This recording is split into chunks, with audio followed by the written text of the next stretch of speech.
while William was gone and Clara and I were working on firewood, the filter there was puking fluid out the top.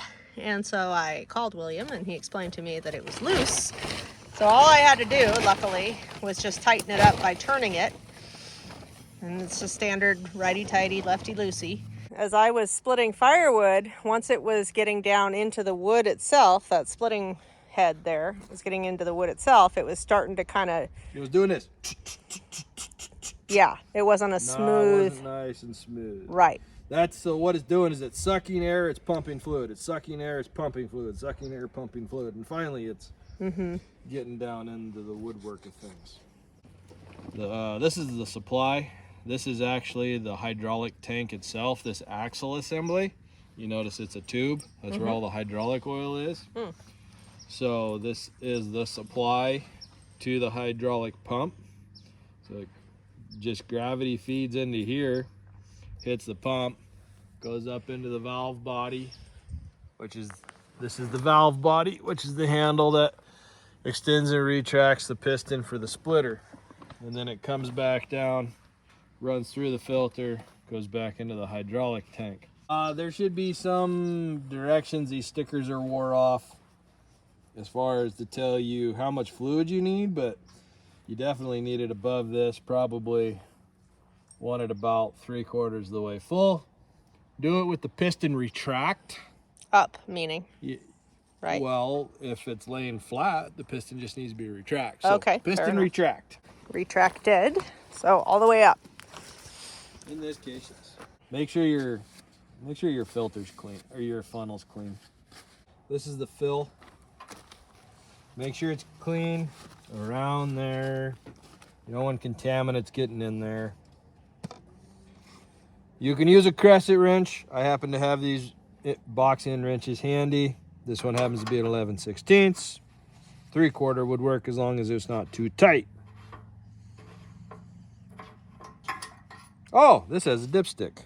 That's handy. Looks like we're way below the dipstick.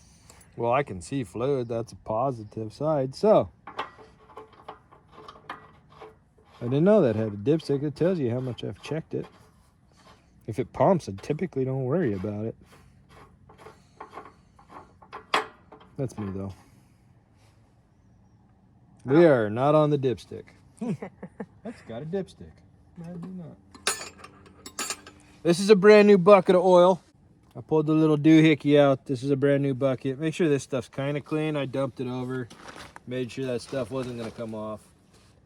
So, make sure your funnel fits. You're not using one too big. Always use one too small. Here's a good tip for people that don't know it. Turn your bucket sideways. Or put the spout fully at the top. You ever dump a gallon of milk and see it go blop, blop, blop? That's why you do this at the top or on the side. That way it comes out smoothly, no spilling or splashing. Yep, you got air going in, this fluid's coming out. The problem with overfilling something is it could create bubbles in air in the system or in the fluid.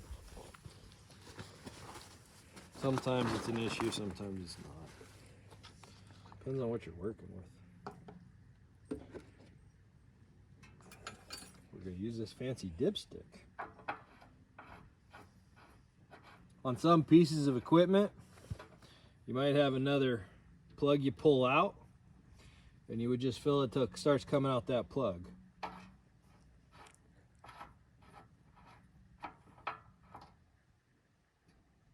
Now you're on the dipstick. Yeah, we're on the stick. It's probably about 2/3 the way up it. So, we're running on fairly flat ground. We'll call it good.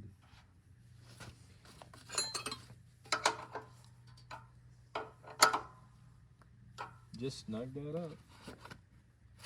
Then make sure you put the cap back on your bucket for next time.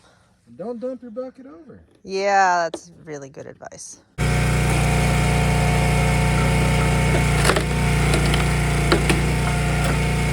that it's got fluid in it, like butter.